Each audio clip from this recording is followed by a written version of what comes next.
Quick warning, we do talk about suicide and suicidal tendencies in this episode.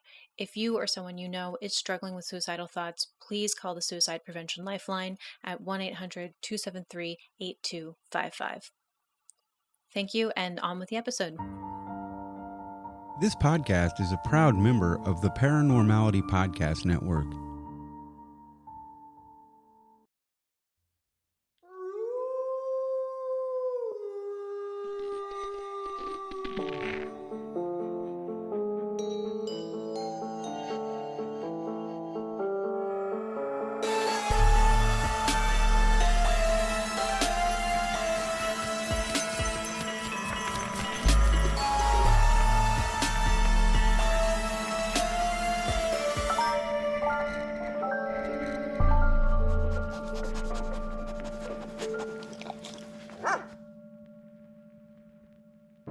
It's 3 a.m. The dim fuzz of the computer screen casts halos of light around your eyes. The back wall behind the monitor is darkly non-existent, like a floating portal into time, a single window of light into an otherwise empty void. Your limbs are heavy, bone-tired, yet your mind races, unable to focus. When you close your eyes, the images of cats playing with yarn replay behind your eyelids like a kind of Tetris syndrome of internet media, while your focus is lost. One thought begins, then immediately dissipates. What time is it? It's all fuzzy, the whole thing, a collage of screen noise blurring up your life. And again tomorrow, emails, text messages, video calls, and you explore the Arctic, Amazon, Kentucky, all 6 inches from your nose, in the palm of your hand. Is this life? You wonder about the difference between a jail cell, a pine cedar oblong box, and the inside of your apartment. Do you get cell service 6 feet underground? It works in the Lincoln Tunnel. My friends are digital, how about yours? Are they still friends if we've never shaken hands, looked into each other's eyes? What are they like unfiltered? Am I living or a digital ghost? I'm Rob Basercha, and here are some of the burning questions through the fiber optic cable of this week's episode. Joining me are my co-hosts David B. Jacobs and Devin Shepard. We are Cadaver Dogs. How's it going, guys? I feel kind of ghostish right now because I think everything you just said kind of describes like being a podcast host. Right? Yeah, especially in like post-COVID era, it's all of us. I haven't seen Devin in person in like a year. Yeah. Close to it, yeah. We actually became friends through the internet, through Zoom calls. That's true. So I'm Rob Basercha, as always. I'm the runner of Whimsy Productions, LLC. I also work as a grip for Local 52, and I write and direct horror shorts for other podcasts, as well as this one. I'm David B. Jacobs. I am a writer, director, script supervisor, and horror addict. I'm Devin Shepard. I'm a writer, director, and producer. You can see my work currently on Shudder with my feature film A Nightmare Wakes, which I produced, as well as the short film Attention, which is now on Arrow Video. So today we have two very interesting films from you, about a decade apart. To start us off on our first film is Devin Shepard. I am so stoked about this movie. I'm glad we got to cover it. It is Cam, released in 2018, directed by Daniel Goldhaber, and screenplay by Isa Mazzei. Cam girl Lola, real name Alice Ackerman, is on her way to finally breaking into the top 50 on her campsite. She's making a good living, attracting some cash cow fanboys, but it all comes crashing down when she is suddenly locked out of her account. Lola discovers a girl who looks exactly like her has stolen her persona. She fights to get back into her account while also trying to find out who or what this doppelganger is. She discovers she may not be the first cam girl to fall victim to this internet parasite. Wow. If that's not a hook, I don't know what is. Speaking of hooks, this movie had me glued to the screen for the first 45 minutes. Yes! You know what I really like about this movie? I felt like I was getting a window into a section of society I didn't know about. There felt like there was a real realness to the content going on. And maybe we'll get to it a little bit later, but even in the villain, there's a kind of realness to this doppelganger that takes over her life. I didn't know that much about camming. I don't watch camming. Same here, and I think that's kind of why I struggled a bit the first time. I could tell there was something going on, but I couldn't quite figure out how to process it all. But I mean, the writer Isa Mazzei definitely knows what she's talking about. She herself is a former cam girl, um, and brings a lot of that experience into this screenplay. Yeah, the authenticity was really incredible, and she made sure it was a point, and I'm sure Daniel, the director, did as well, that they had real life cam girls and current cam girls at every stage of the script, and what I assume through production and post production. They even had cam girls in the film itself. They made sure to screen the movie for cam girls and sex workers, and they showed drafts of the script to them, like because Issa recognized, like, oh, this was my experience with this world. But everyone's experience is going to be a bit different, and I want to make sure that I'm reflecting all of that instead of just my own. So smart, and that's how you do it, and that's how you make, a very personal film a little more universal. Yeah, I get that. And it does feel correct and authentic, but it also feels like a very specific viewpoint view of the film. The whole time I can tell it's from Alice's point of view. I mean, there's no question of who the main character is, whereas our second film, there is a little bit of a question of who the main character is. So in that sense, it's almost a very Western type of film. But there are some like really groundbreaking, I don't know if they're groundbreaking, but some really innovative uses of media through this. And I was wondering if you think that it being an independent film allowed them to take these kind of chances. And what I mean by that is there's a lot of screen time dedicated to the actual forum on the campsites, and a lot of the movie is shot through a webcam almost. And it looks like it's shot through a webcam. Like the colors are kind of like oversaturated, and it's a little bit grainy, and it looks gritty as fuck, and it adds to the I actually horror love of the whole look thing. of this movie. I think it looks incredible. 1000%. Yeah, I agree with you. I don't think this movie could have been made outside of an independent system, because there is such a stigma against sex work that I don't think a studio would have greenlit the movie. I think they would have been like, "Oh, you're trying to sympathize with a cam girl? How could you?" No, I don't know if I buy that, because Pretty Woman's a movie. which one? Pretty Woman. I mean, a lot of Hollywood movies have a sex worker main characters.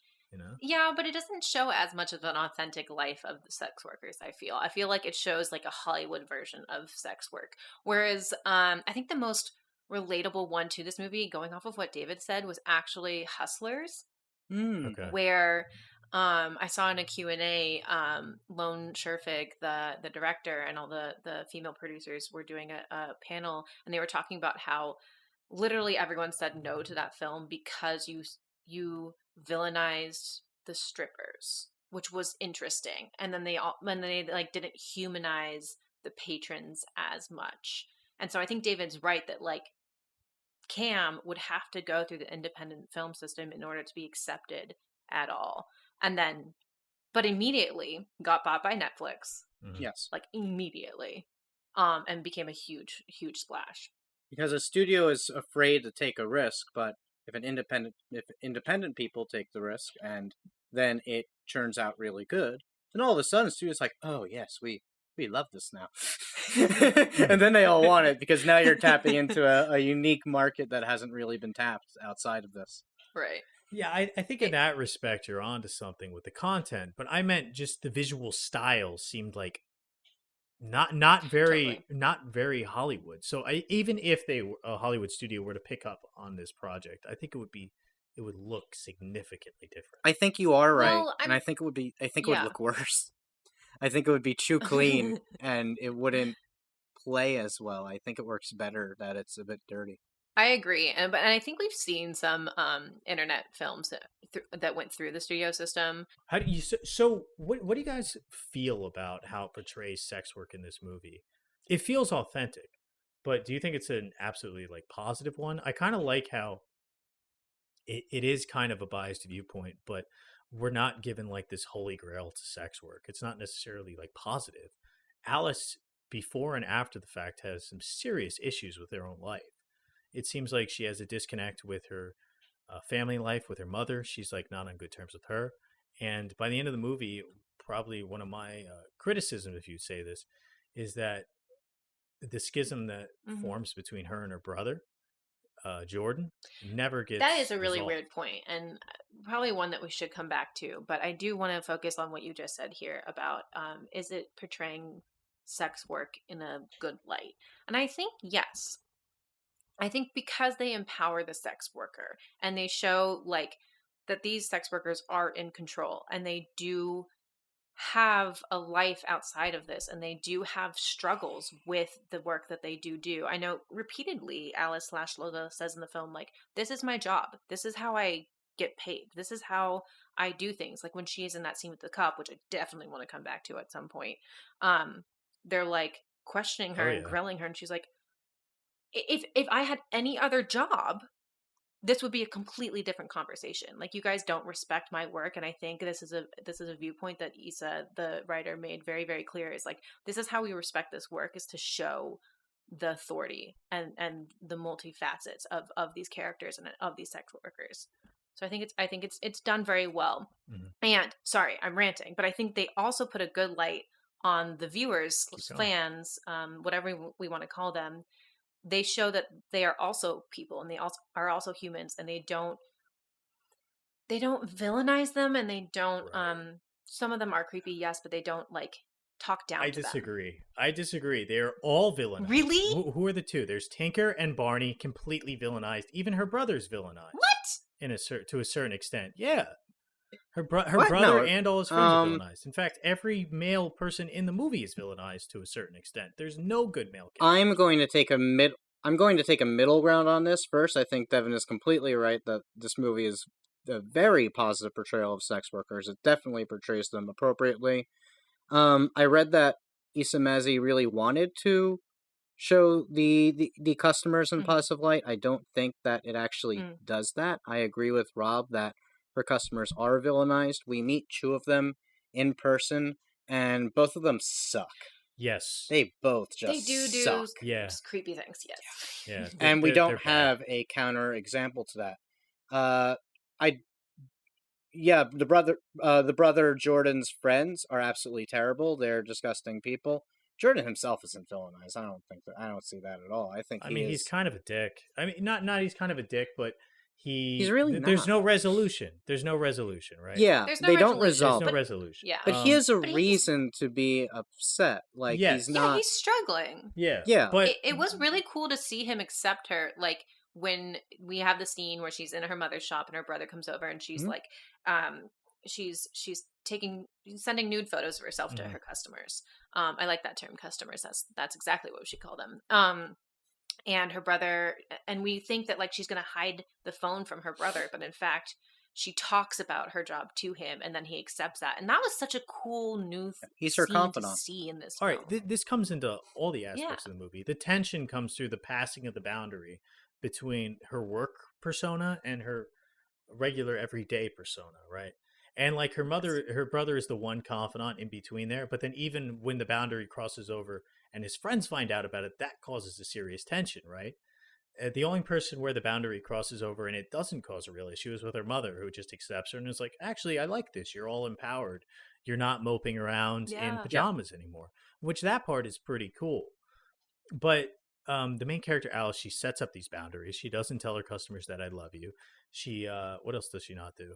I don't do public shows, I don't tell my guys I love them, and I don't fake orgasms. My rules. Exactly. And then when the evil entity, whatever it is, AI maybe, that's the theory. AI, demon, one of those. I like the AI one. I think that's pretty cool. When it takes over a life, it starts crossing all these boundaries. And then we start seeing the division between the personal life and the professional life, the authentic life and the inauthentic life, kind of blurring the lines here, right? And we see where all those issues arise. And one of them is kind of like the predatory nature, or the parasitic relationship she has with her customers, and how this kind of reinforces their already maybe germinating bad behaviors. Yeah, I think it's fascinating with the boundaries, how the demon AI Lola, whatever you want to call her, it specifically breaks those rules. That specifically we see it doing a public show. Specifically, it tells all the guys, I love you, just constantly like, I love you guys all the time. Mhm. Does it fake its orgasms? Well, the entire thing is fake, so yes. Good point. And then in the finale, when they have to copy each other, it makes Alice say, I love you And guys. she also Yes. breaks the rules before that. She, I think, in order too. She has a public show. I mean, it's debatable whether or not she fakes her orgasm when she's riding the Vibratron. Oh, Alice? Perhaps. Yeah. She doesn't, does she? Well, that it's we're not exactly We don't know. sure. But they tell her like you're probably going to have to fake it. And then at the end, in the vanity scene, she does say, "I love you." That's the final one.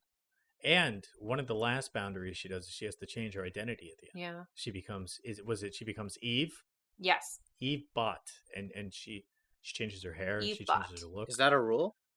Yeah. No, it's not a rule, but it's a final boundary, I would argue. It's her whole identity has to change.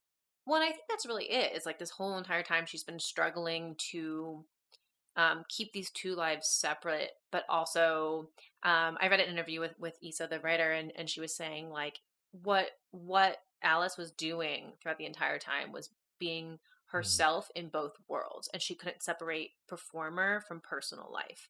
And in the end, when she turns into Eve Bot, or when So she this is really reveals interesting. her new persona, Eve Bot, that's Because her of separating those two lives, right? Instead of trying to combine them and bring them into I one. hadn't thought about the Vibratron scene as a public show or as a fake orgasm, but since you bring that up, and because the demon shows up the following day, you could say that the demon appears because she is losing that boundary, because she is breaking her own rules. I think so. Yeah. Oh. I think it's interesting because Isa Yeah, that's a said very good that point. when she was a cam girl herself, the writer, her videos were stolen. They're pirated and they're sent all over the world. Oh, Yeah, really? yeah, and like so in a way, this movie is slightly autobiographical, right? Oh my gosh. And she's all of a sudden on the internet like finding it. And I've had that experience with Facebook pages a lot, where people have made fake Facebook accounts of me and stuff. Weird enough, it's like I have like 50 friends. Who the fuck needs to make a fake Facebook of me? But it's happened a bunch of times. Fake YouTube accounts and stuff. Like, I don't know why. Like, me of all people? It's really weird. Like, why are you guys faking me of all people? I have like It's 4 weird. friends. What are you trying to do? Anyway, yeah. It's like, my Facebook has been faked more than my credit card. Right? And it's like, wow, I have a lot more zeros in my account than friends. That's probably not really true. I'm curious how many girls out there think that they're talking to Rob Persertia and are like Ugh. in love with him, and it's actually some person, some catfish person out there. Uh, I mean, if the girl is in love with him, then it's probably a fake That's love. true. That's true. Yeah, but on the flip side, I've gotten some hate messages of like, why the fuck would you send me this? And I'm like, well, that's obviously not me. Low blow. You're like, that's happened. That happened to me last week. Someone sent me a message like, hey, is this you? And I'm like, no. Like, Oh, why would crap. why would I have a profile picture from 10 years ago up anyway? So what is it scary to you though? Because I feel like something that I really love about this movie is that Issa like hit every single fear that I could predict is a fear of cam girls. You know, their customers getting a little too handsy, them coming a little too close, someone taking your identity, someone pushing you too far, your parents finding out, et cetera, et cetera. Like all that stuff is so scary, and I think like this to me is a perfect example of what horror can do, and why I like horror so much is it takes real life fears and then amplifies them to internet demons. Well, it's definitely like several steps removed from what happened to me, because like identity theft mostly is financial. Like, oh my god, my life's under Yes. attack. Whereas her, it's like it's her actual persona is under attack. So in a way, she becomes a voyeur of her own life. Like, she's forced to become a customer at one point and take on the role of a customer, and she starts actually paying That's true. her doppelganger. Yeah. Right? How awesome were those scenes where she's watching herself and just like completely lost, like that wide of her in her bedroom with like Chinese food everywhere, and she's just like staring at herself. It's so creepy. Oh, that's great. At the end, when she's supposedly with baby girl, who's also an AI or whatever, and she's running into a room to see what's going on, And she's like, wait, they're not here. And then they're like, oh, they're trying to show Jordan off. Oh, That part was really cool. The whole middle section of this movie is so good. Oh my god, when it brought her brother into the cam, it's just like, oh my god, this is the worst thing ever. Yeah, she actually fucks her brother over pretty hard doing this. right? Well, that's not her. That's probably why her brother's so pissed at him. He probably found out she did that. It's like, what the fuck? Why would you do this? And she's like, it's not me. Yeah. Good luck explaining it not. Yeah. Yeah. The mom's just like, he'll get over it, which is like true. He'll get over it, you know. It's pretty cool. I do love the mom and her attitude towards everything. Yeah. It's a little odd, but it's cool. In what way? The whole thing odd of like being a sex worker is odd. Cam lifestyle, the entire thing's odd. There's so many odd things about it. There's this weird like infatuation with like little kid things that are going on, a lot of like glitter and Barbie dolls and stuff. Yeah. That shit's so fucking creepy. I know, yeah, maybe I'm being like unsympathetic, but to me that's fucking weird that old guys are wanking it to that. That's like the what do they call jabroni thing? Yeah. It's so strange. If you so have a strange. kink, then as long as you're exercising in a healthy way and you aren't hurting anyone, then I don't care. Yes, but as the movie suggests, all the guys are exercising in an unhealthy way. Yeah. The movie does argue that. No, not necessarily, because I don't think just because you have a character in a movie, you're representing an entire segment of the population. I think that's null and void. I don't think that's a fair argument, because what you're doing in a movie is presenting a very small portion of the world for people to look at, if you're doing the kind of investigative storytelling that this film is doing. Just because you have a certain character that fits type X doesn't mean that all that type X do Y action. But the movie has two characters that fit type X, and both of them are terrible, and there are no counterexamples. So the first one is Barney. He's the one who she meets up with, and then he sees the video of the demon online, and it's like, who's this girl then in the bathroom? And he just like attacks her in public, and no one does anything. Everyone just stands and watches. Yeah, they're all kind of in shock. It's fucked up. Yeah. And then we have Tinker. Yeah, Tinker. And he says he wants to help her. He acts as though he wants to help her. He comes there, he says, I think this is going to happen to you. And she's like, oh, well, it's good that someone is trying to help me. And then she wakes up and finds out that he's wanking it to the demon in the other room. And it's like, what? And she's like, well, what the hell are you doing? He's like, oh, I'm investigating. He's the worst kind of white knight, you know? Very, very messed up, yeah. All right, here's a counter argument to my argument, because that was my argument also, is that she does have good customers. She just doesn't meet them because she's not supposed... The good customers are the ones she doesn't meet. That's a good point. Yeah. Because they're the ones that are able... I think it plays into the theme of what we were talking about with identity, right? Like, the good customers are the ones that are able to separate their real life with their kink life. Mm-hmm. Whereas Barney meets all these girls in person and it starts to bleed a little bit in. Tink is obsessing over these internet girls and meeting them in person, blah, blah, blah. It's when they don't have the control to separate. I think that's when we really start to see like the villain coming through. There is. I just thought of this in the opening scene when she fake slits her throat. She and Tinker have it worked out where he's on a different account and he's like telling her like, oh, you should kill yourself or whatever. And it's a gag in order to get people to freak out, but in order to get people turned on and whatnot. But before they realize that, when they're just like, this is some random guy who's being weird and creepy, and you're like, ban this creep. Who is this guy? Get him out of here. And they're all just on her side. Yeah, they are. Yeah. They are. Yeah. At the same time, they don't know the difference when it's a demon. Yeah, but I mean, like, can you expect someone to be like, oh, that's not her. That's a demon doppelganger. Right, because they don't obsess like Tink does. Okay, wait. We're all making really good points, but I want to go back because the first 5 minutes of this film are so incredible. I was literally, like you were saying at the beginning, Rob, like glued to my seat. Like, so good. It is. This movie has a great sense of tension. The entire time, I'm really tense. To me, the most cringe scene is the Vibratron scene. Yes. That makes sense. I'm probably like fucking vanilla cookie with vanilla cream. Just like, you know, it's just total like whipped cream on my Wonder Bread, you know? So the Vibratron stuff, I'm like, I texted David. I'm like, dude, this movie's too cringe. I had to take a break. That's so funny because I have a vagina, and I was like, okay, like sure. I was expecting it to be like a little more of like what I assume watching Teeth is for men. Also, as far as Tinker's concerned, the movie does a smart thing by making Tinker into a real bad guy, right? Because in the beginning, Alice pretty much fucks over Tinker. Like, he's this guy in cahoots with her. Like, he's the number one customer. He's helping her out. He's really going above and beyond. As soon as she breaks that gap of 50 and gets a bigger whale on the hook, she's like, fuck Tinker, get rid of him. Right? And then he starts being a total creeper. But no, I think he starts being creep before, no?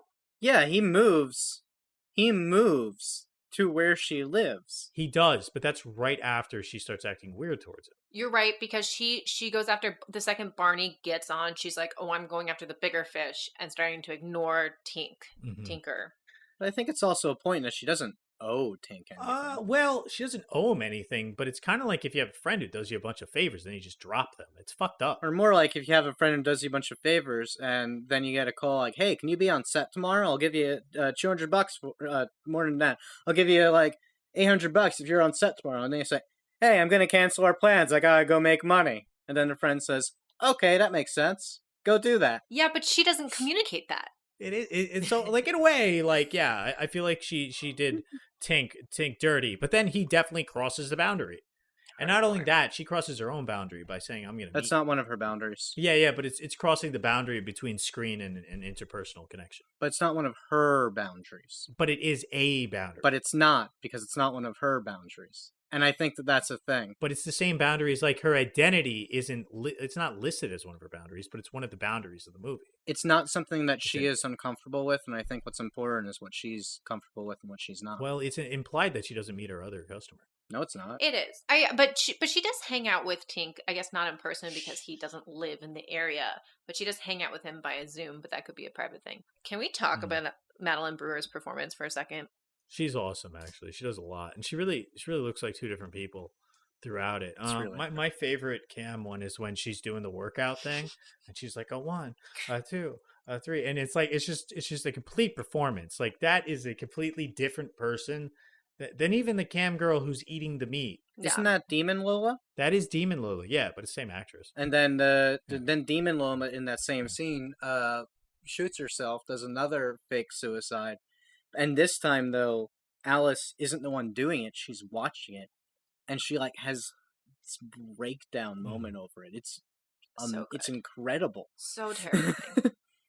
It's just... It's interesting how... Again, it's one thing when she's doing it, and a different thing when she's watching it.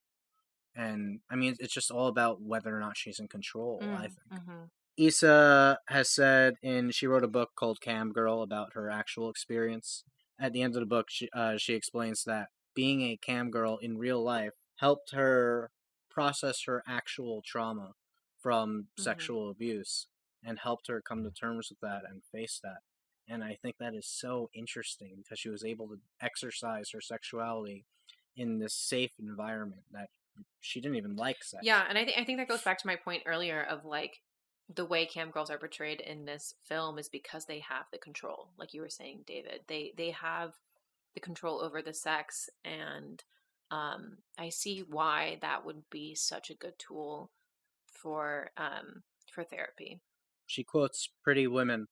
I say who, I say when, I say how much. I kind of feel like because she's creating these kind of like false connections with people, these relationships, so that it causes this breakdown in her boundaries between herself and her identity. Because we get the idea that she has no friends outside of the cam world. Even her brother, who's her family, what's their connection? What do they talk about? They talk about the cam world stuff. She's completely lost sight of who she is outside of this thing. She's relied so heavily on the interconnection of this like inauthentic relationship machine. When she needs a friend to bring to her brother's birthday party, she like runs into someone in the grocery store she hasn't seen in 10 years. Like, hey, you want to come to my brother's birthday party with me? She doesn't know how to be a quote unquote normal person in a quote unquote normal life. And I think I didn't even understand why that person is in the movie until you said that right there, Rob. So thank you. there's this danger of trying to connect with other people through the technology of the internet, in that it is inauthentic and it's not a healthy replacement for the real thing. And it can cause a lot of these problems. We even lose the boundary between ourselves and our identity in this case. You guys were saying how men are villainized in this film, and I think the cop scene does villainize the men and the cops, but it also, Isa, the writer, spoke with someone, and this happens. Like, this is exactly something that happens in real life, where a cam girl reports something to the police, and they talk down to her. They don't take it seriously, and then they hit on her. And essentially in this scene, the guy treats her like an actual sex worker, where she exchanges like sex work for. They ask her if she's a prostitute, essentially. Yeah, and I don't want to say that term, but yes, essentially. And then, but that's the way they are putting it. Yes. Like, they're putting it in a derogatory way, even if it shouldn't be. That's how the cops are phrasing it. He's essentially being like, oh, because you give it away, then I can have it. And it's kind of like this ownership over a woman in this position, which is why I think it's so important that this movie shows that a sex worker, a cam girl, is actually in power during these situations. I want to go to our next film, but first, here is a promo for another podcast on the Paranormality Network. Hey guys, it's Heather and Kristen, the hosts of Sinister Sweethearts podcast, and we want to take a little bit of time to tell you about our show. We're former college sweetmates turned lifelong best friends who share a love for all things weird, creepy, and sinister. Come along with us as we journey through the 50 states of America, exploring everything from the paranormal to conspiracy theories to true crime and everything in between. It's a wild ride with a new state chosen every week, and you never know what you're going to get. New episodes drop every Tuesday, so come find us at sinistersweethearts.com or your favorite podcast player, and let's explore our sinister sides together.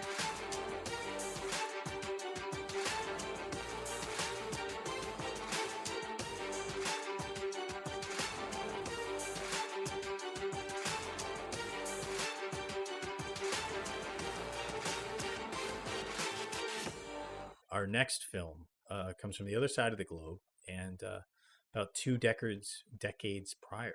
Would you like to meet a ghost? This is the question proposed by a webpage that opens automatically in 2001's Pulse, originally titled Kairo in Japan, written and directed by Kiyoshi Kurosawa. We follow separate parallel stories as characters gradually realize that the afterlife has overflown and ghosts are intruding on the real world through the internet. Do you guys like this movie? I like this movie a lot, and I don't think it's a movie for everyone. I watched it twice in order to prepare for this, and the first time I didn't really enjoy it so much. But it does, and I found out why, and I think it's because in the translation of the film that I saw, it's not well translated. It makes the script kind of crappy. Oh, really? Yeah. I mean, the horror sequences, though, incredible. Love them. I see why you like this film so much. The horror sequences were really, really great. And the score, holy hell. It's just a woman, wailing the entire time. Well, except for when it's really fucking quiet, and then it's really, really, really creepy. I respect this film. David didn't like it. I already told David he's entitled to his bad opinion. I love this movie, but you really got to be in the right headspace to watch it, because it gives off this tone of being up too late and on the internet at 3 a.m. And that's the entire vibe. It's one of those movies that takes substance and atmosphere before narrative storytelling. That's why sometimes you get these weird info dumps throughout, and it's clumsy, as the one article you sent me, I think it was Bloody Disgusting, wrote. A lot of the info exposition is very clumsy, but I think that makes it kind of interesting. Like, the people don't act. I feel like they make like realistic reactions to things sometimes, but then some characters are really strange. The one I'm thinking of is the boss. You know, they like 3 of the. I feel like they're. He's so weird. Oh, the boss is weird, but for the most part, I actually think the characters do act pretty realistically, except for like when they're actually like in a supernatural thing, and then obviously they don't. But that's the point. I think for the most part, the characters act pretty realistic. Oh, I'm glad you said that. I mean, I think I would have a better understanding of the internet That's than they true. do, but it's also this is 2001. It's really funny. The characters, they were hard to follow too, because I feel like none of them really got an introduction, and some were just like, I am here for 2 scenes. I seem important, but I'm here to give exposition, and now I am going away, and you'll never see me again. Goodbye. Yes. Before my second watch, I read a synopsis to help me follow everything that was going on, because you're right, it is a little hard to follow sometimes. Just with there's a lot of characters, and they just come and go, and they're not well introduced, and it's hard to keep track of them. And Rob, you said that you wanted to ask who the main character was. Oh, and I'm like, there's I don't there's know. really 2 main characters. There's actually two narratives going on. There's 2 main characters that meet at the end.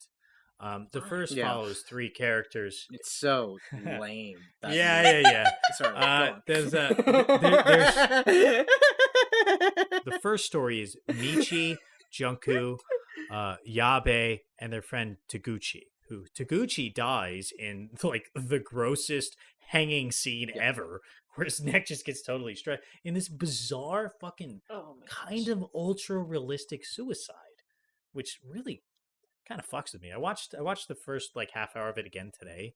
They go to his house to check on him because they haven't heard from him in 2 weeks. They get there, and he's like, "Oh yeah," he's like, "I'm fine." She's like, "We've been worried about you. What are you doing?" He's like, just stuff." And then he picks up a rope he's fumbling with, and he goes, "Oh yeah, over there's the disc you want." And then he just walks away, and she walks in, and he's fucking dead, with his neck all stretched out and shit. Which I think gives the impersonation that he actually killed himself way before then. She was talking to his ghost. Oh! I was so confused, because the first time I watched it, that's what I thought. But the second time I watched it, I noticed he does take it. and it's a cable. It's a cord, actually. Oh, yeah, it's an internet cable. But it could be the ghost just reenacting how he was actually killed. Which is so perfect. That's actually really interesting. I hadn't thought about that. That makes sense. He looks freshly dead. Well, that's kind of... But isn't that what the movie does? Is that they kill themselves, and then they become the stain. Sometimes they'll manifest. So they'll still take on the form as though they had just died, because he's been spending all this time as an ink stain instead. Yeah. Well, it's I had not thought of that. I'm fully on board with that interpretation. I think, he probably killed himself a while ago. Yeah, because later, I think it's Yabe goes to find him too, right before the best scene in the movie. Yeah. And and the same thing happens. He sees Taguchi, and it's like, Taguchi, and then he's all of a sudden not there, and he sees a stain on the wall, which I think is it's like an ash stain or like a printer ink stain, you said, which is pretty interesting. It's a shadow on the wall, right? So I think we got to talk a little bit about the plot, because I think even if you've seen this movie, it is convoluted. So there's really 2 storylines going on. There's the first storyline, which is the 3 main characters pretty much who work at the plant store, right? The gardening, the florist, I guess. And then the other one is God, what's his name? It starts with an R. It's Ryosuke? Yeah, Ryosuke, who's an economic major who apparently doesn't know anything about computers, and Haru, who is the computer science Harue, who's the computer science TA or something. I probably got it wrong too. Yeah, it's okay. It's okay. And then, awesome. well, what happens is there's no more room in hell. When there's no more room in hell, the dead will walk the earth. Exactly, like in Day of the Dead. Yeah, you just saw that tagline and said, "I'm making a movie out of that." Yeah, which is cool. So the ghosts infiltrate the world through the internet, and what they want to do is they don't want to kill people because that'll make more ghosts, and there's not enough space for all these ghosts. So they want to trap people in their own loneliness through this eternal cycle. And the deep-seated fear of this movie is, which they explicitly say a few different times, is that we're all disconnected all the time, and the internet only exacerbates this project of human connectivity, and that when we die, we are never connected. Like Harue says, I can't wait until I die one day, because then I'll see all my family and friends again, and then she realizes, no, when we die, we'll never see anyone again. So that's the fear of this. So I don't think the movie's about the suicide. It's that even if you kill yourself, you're stuck in the same cycle. So even the characters who kill themselves are stuck in the same cycle as the ones who don't. See, I think that what you just said, though, is about suicide. Like, I mean, this movie is clearly about suicide. No, because it's they're all not killing about themselves all suicide. the It's about time. depression. It's like a slower about Bird depression. Box. Like how in Bird Box, you see the Lovecraftian monster and then you kill yourself immediately. In this one, you're gonna kill yourself, but like weeks later, after you've just spent all this time being unbelievably depressed and lonely, and even when there are people there, it's like they're not there. You're just lonely until you kill yourself. But not everyone kills themselves, and that's my like question of like how suicide even plays into this movie at all. Like and I think I agree with a lot of what you're saying, Rob, but I feel like this movie is less about the people that commit suicide and more about the friends and the people surrounding them grieving about said suicide. Yeah, when the sailor comes up to Michi and they have a conversation, she's like, "Am I doing the right thing?" And he's like, "The only thing you can do is really like go on living," essentially is what he says. And I feel like that's a way that people really talk about grief more so. It's like, how do I even survive after my best friend killed themselves? It's like you can only go on living, and they're like that guilt of living. I think that's kind of part of it. I think the movie kind of argues that everyone is suicidal. No. That's what happens when you see the ghost is you become either suicidal or you get stuck in the loneliness. No. Because the suicide is an attempt to escape the loneliness. And it's a failed attempt, right? Right. It's everyone's lonely, everyone's depressed, but suicide isn't the answer. Suicide for everybody, like everybody doesn't make that decision. Some people go on living with the depression. Some people go on living with the loneliness. It's not something that everyone eventually does, like that's realistic. And I think, Rob, you sent over, David, you can find your quote, but Rob, you sent over a lot of really great videos talking about how Japan and Tokyo specifically is a very lonely city, and they struggle a lot with this isolation issue, and they struggle a lot with suicide. I think the suicide rates there are incredibly high. Yeah, I mean, the Logan Paul found one just running around a forest. Remember that? No, that's so wrong. It's bad. So no, wrong, but it's Rob. true. It's like there's so many. That's the suicide forest he was running around. There's so many suicides there. It's just you could just walk around that forest and there's a chance you might find someone who killed themselves. Did you end up seeing that movie about that forest? I saw part of it, I think. I watched Suicide Club last week, though, which was directly about suicide, obviously. Have you guys seen that one? No. It came out right around this time, too. It was like 2001, 2002. Are they really alive, though? How are they different from ghosts? In fact, ghosts and people are the same, whether they're dead or alive. This movie is like, those aren't different things, whether they get stuck in their loneliness or kill themselves. That's the same thing. Yes, that's what I mean. That's why killing yourself is not a solution. It's a futile solution. You're stuck either way. Yeah. Yes. And that's why... You're disconnected. But that's from also people. why it's still about suicide, even when they don't literally even kill themselves. Well, yeah, but that's not the central theme. The central theme is that it's about the disconnectivity of people. Mm-hmm. This is Toshio Rabe says, maybe he suddenly just wanted to die. I get that way sometimes. It's so easy to hang yourself. Mm-hmm. Yeah. And then, the boss is so strange. When the one girl's going over to see Yabe, right, after he sees the ghost in that amazing scene where the woman... Yeah, she's talking to her boss, and he's like, what are friends? You just hurt each other, and you talk past each other. He's like, who needs friends like that? Why even bother going? Which is the idea is that none of us really truly connect with one each other. Like, all we do is talk past each other. There's no escape.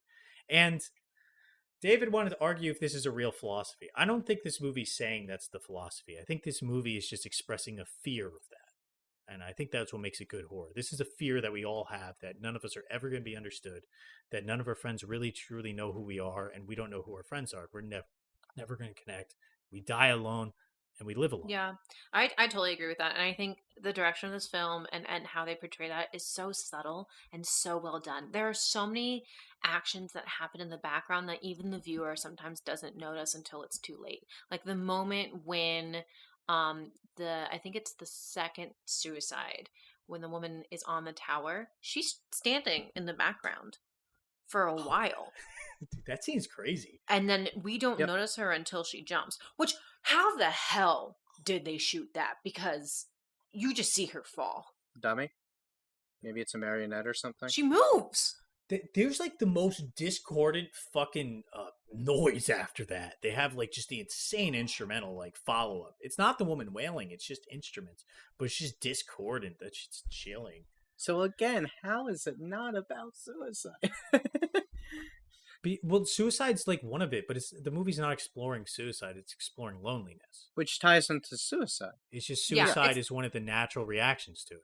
But not all the time. I think what Rob's exactly saying is like we all go through loneliness, but not all of us go through it the same way as the people that commit suicide. Right. And it's more about trying to live with the hope of connecting with someone or other. But what it also is saying is that the internet can exacerbate this process. Yes, it can it speed does. it up. It's meant to connect us, but it's really not doing that. And even by watching TV, we're engaging in this disconnect. So the movie, one of the reviews said that the movie purposely made the characters difficult to connect with. That's why it's weird, because that's a theme in the movie. This is where when you're watching it, it's hard to tell who's who and what's going on. That was actually a directorial choice.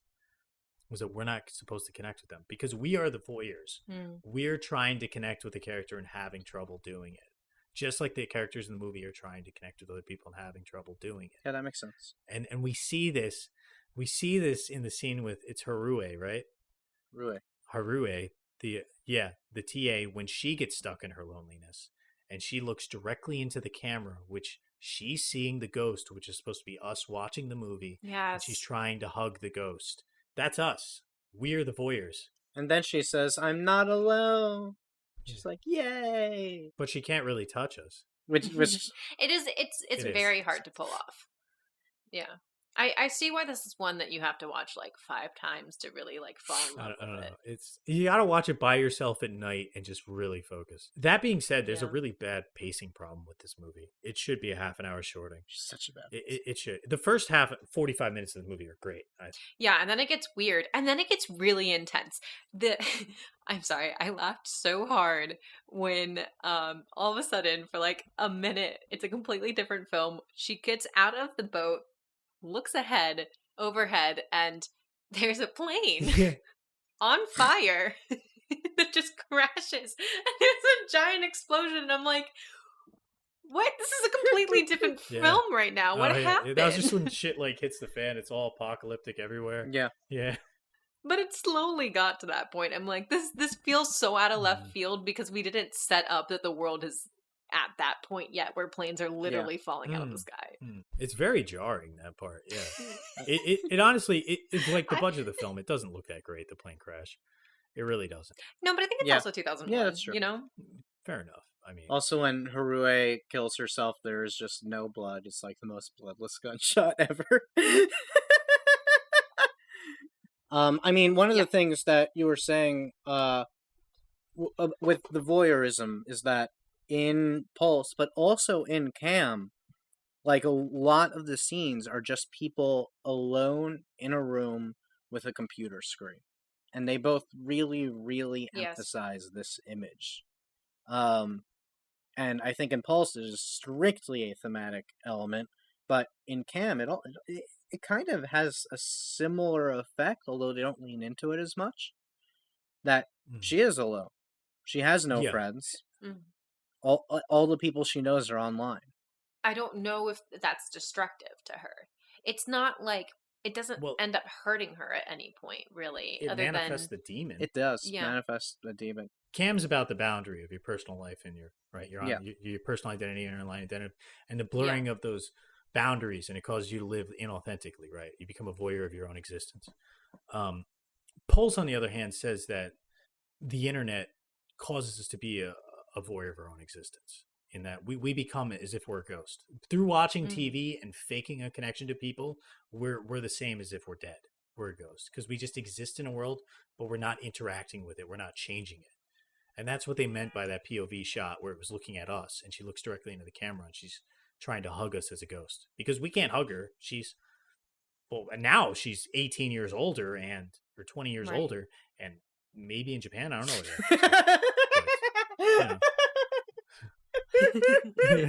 you get me? Right? No,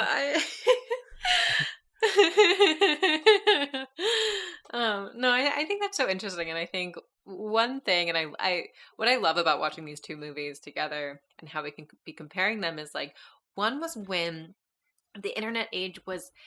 It was still a fearful thing. People were so scared to like put themselves online, put their real selves online. There were all these like, I remember in like high school and elementary school, you guys had to take classes on like how to use the internet.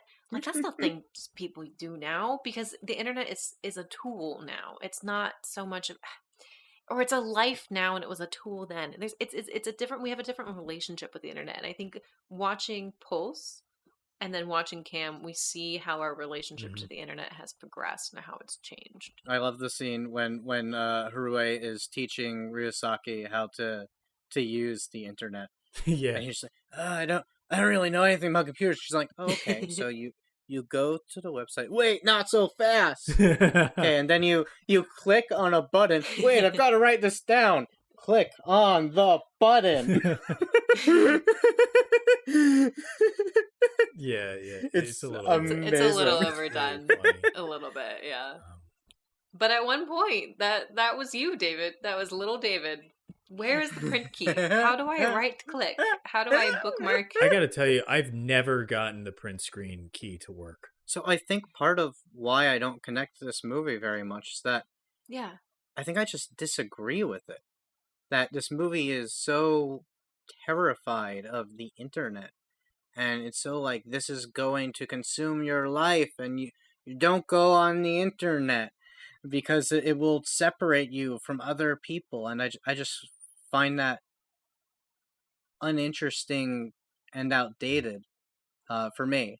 And I think that Cam is interesting because it updates that idea with this more modern view where, yes, it does still have this problem where she doesn't have a personal life. She is not connected to the people in her actual life. But the solution to that is not to give up the internet. She explicitly, at the end of the movie, makes a new account and jumps right back into it. But now she has her mom by her side. She has support.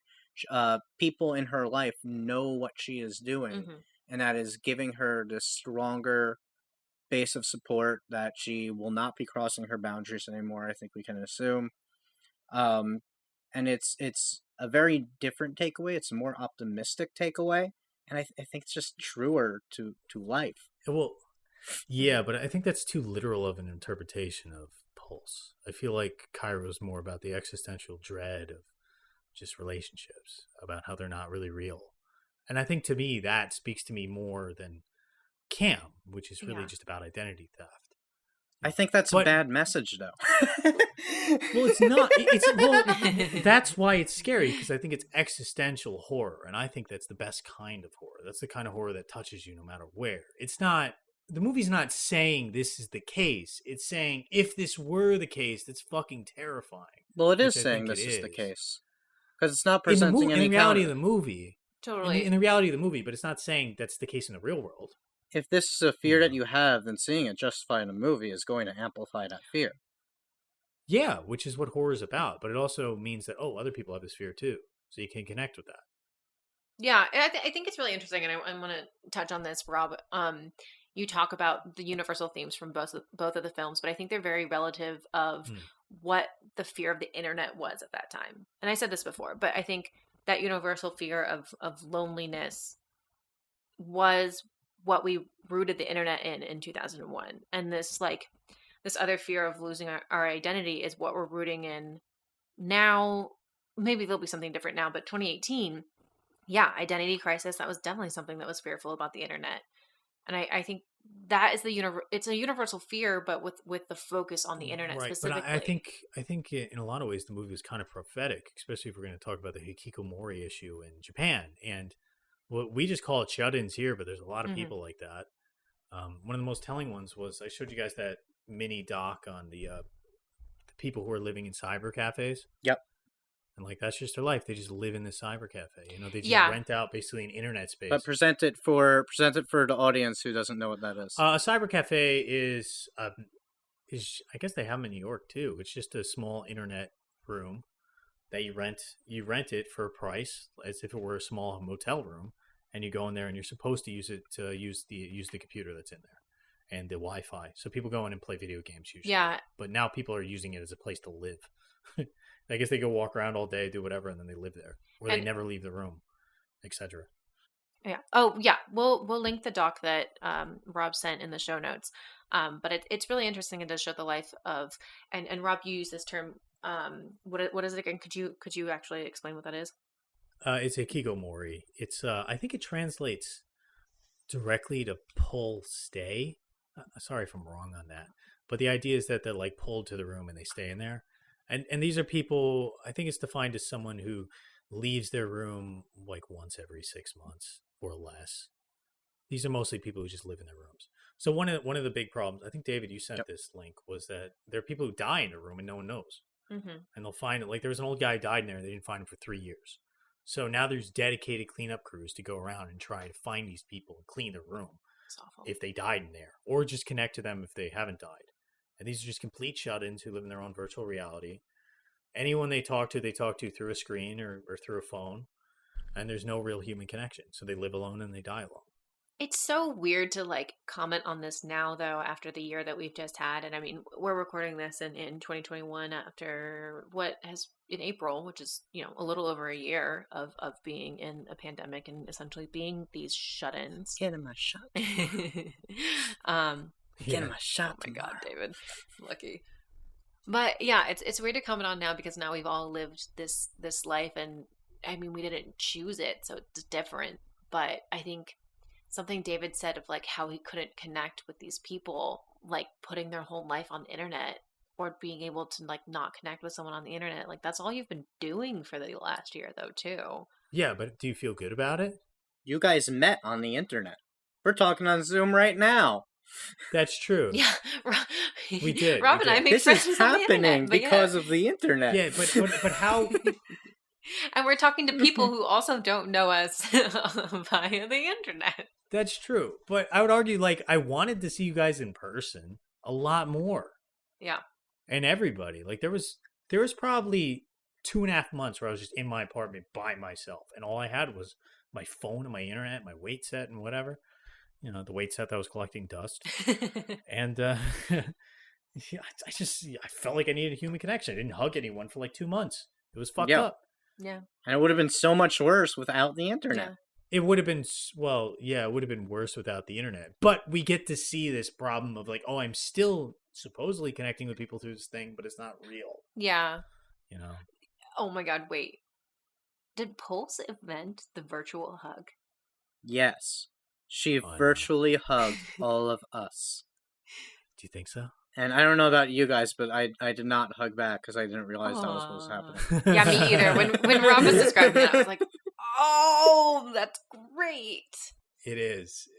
I saw the description somewhere after watching the movie, but I did not catch on to that while I was watching it. I was just like, what is the scene?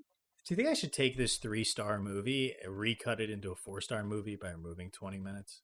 Yeah, I mean, honestly, get rid of the fucking plane. Yeah, I like the plane scene, actually. I know it's kind of funny, but it's like everything's going to apocalyptic. Honestly, get rid of all the stuff with Junko. It's just we know this already. We've done all this stuff already. Although there is an interesting thing with Junko and also with Harue, after they've seen the ghost and they're in this excessive suicidal depression, and their friends are with them. The two main characters are both with their individual sidekicks, sort of, and saying like, "Oh, I'm here for you. I will be here for you. One moment, I'm gonna go make you some food," and then they leave, and the person so dumb. dies. They're like, "Yeah, like what? Stop! Why do you keep leaving them?" it's not. I would have done that. Like, yeah, I can't. You can't be with. But they know how fragile it is, though. They know, and then yet and which all of this goes to Rob's point of like, no matter like how close you can be with your friends, they're still not going to be there with you always. You know. But I think that's the message that the movie misses, is that that's okay, and that doesn't mean that the connection is not real. That you can still be connected to someone who is not right next to you. And I think Cam understands that, and Pulse glosses over Yeah, that. but even in but in Cam, the problem is she's connecting too much with the people through the screen. She's crossing her boundary, and she's not connecting with the people in her real life. What Pulse says is that neither one is real, and that we're doomed to die alone. But it's a fear. It's not like the movie. It's not a philosophical argument essay or anything. And I'm calling bullshit that's on what that makes it fear. horror. I mean, no, it's a real fear, but it's a fear that is bullshit. And I think it's important to understand that it's bullshit. But that's what makes it a horror movie, is that we're talking about a fear that a lot of people really have. And that when you're really depressed, you probably Hell have. yeah, I've had that fear, but it's that's bullshit. What makes it fucking good. That's the fear we all have. That shit sucks. But it doesn't go the extra step where it. Yeah, but I think out. that would make it a lesser horror movie. Which is why it is arguing that this is a real thing and that it's not just a fear. No. But horror movies are better when they're tragic. They're when they pull the punch at the end, they're less terrifying. It's scarier if it's tragic. This movie is arguing that this fear is legitimate. It is arguing that we are not connected to people and that you can't actually be connected to someone, that you can't know someone. That is what this movie is saying. It is justifying that fear, because if it wasn't, it would present another way. Even if the characters miss that bait and don't go that way, or if the ghosts pervert it somehow, it would show you that this is not the end-all be-all. Instead, the movie says, oh no, we're not connected. This is it. Everything is loneliness. We'll die and we'll still be lonely. We're lonely right now. Except for Michi, who does go on living. Yeah, she does go on living with someone she's not connected to. Yeah, but remember she goes to Ryoshi. What's his name? Ryoshi. I'm so bad at it. Yeah, it's Ryosuke. She even goes to his stain. Like she's like, what that scene is showing is she still has a connection to him even though he's dead and he's gone. They're just missing it. So I think that part is in the movie. It's just subtly implied. I think, and like this is why I think it's still about grief. It's like people still go on living through other people. Like she says that she still feels connected to her friend even though he's not there, because she keeps him living through. She continues living. His memory lives with her, and therefore he gets his wish of being immortal, right? He always said that he wanted to live on forever, and in that way she gets to honor that wish. Now we're on to my favorite part of the show, which is the bone review section. Here we rate the movies based on a 4-bone rating score system, where 0 bones is terrible, barely a movie. 4 bones is a masterpiece with bones and a half in between. So let's start off with David, and we're going to go with Cam. How many bones do you give this movie? I'm going to give Cam 3 bones. I think it's really, really good. I do have some problems with it, but overall, I care more about a movie's strengths than its weaknesses, and I think that it's really, really good when it's good. And I think everyone should watch it. And then Pulse, I'll be generous and give it 1.5 bones, because I think that it has some things that are really cool in it, and it has some good scares. I also think that it's if Junji Ito were really boring, is what the movie is. Brutal. Junji Ito's not even a director. All right, I'm pretty much with David. I'm gonna give Cam 3 bones. I really, really like this movie. I think it's really, really well done. Yeah, I think it's really smart. I really like it. Everyone should see it. Pulse, I'm gonna give 2 bones. I think there are a lot of smart things about it. I really like a lot of the technical aspects, a lot of the creative direction, but I think ultimately the script and the character development was what brought me down. So 2 bones. So I'm also going to give Cam 3 bones. I really like Cam. I think there's a few things kind of wrong with the ending, and it could have been a little bit scarier and stronger, but overall it was really interesting. And it's a very original story, and it talks to a deep-seated fear that we're all facing given this current technology, and I love movies about that. But you guys couldn't be more wrong about Pulse. I find this one of the scariest, original, creepy ghost movies I've ever seen. Those first 45 minutes still have me shaking on the couch. When I watch this shit, I'm like, oh my God, what is going to happen? And when I'm done, I feel like empty and void and gross afterwards, which is the way horror movies should leave you. They should leave you questioning and upset. Pulse gets 3.5 bones. Thank you guys for watching this very special episode of voyeurism and the trouble of existential dread through technology and the internet in our Pulse and Cam video review analysis podcast. I'm Rob Pasurcha, and with me again are David B. Jacobs and Devin Shepard, and we are Cadaver Dogs.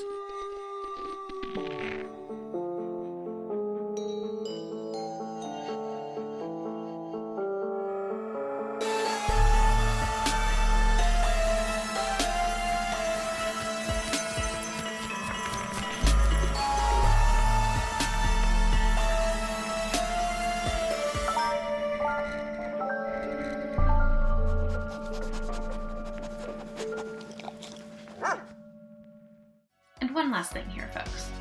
I'm going to announce the films we'll be covering on our next episode. In 2 weeks, we'll be discussing...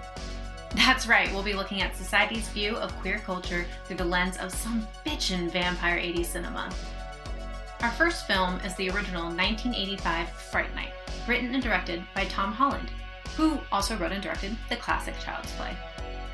And our second film is everyone's favorite vampire erotica, 1987's The Lost Boys.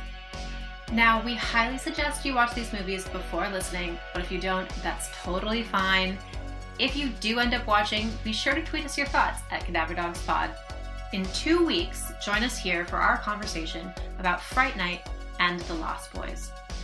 Until next time, pups.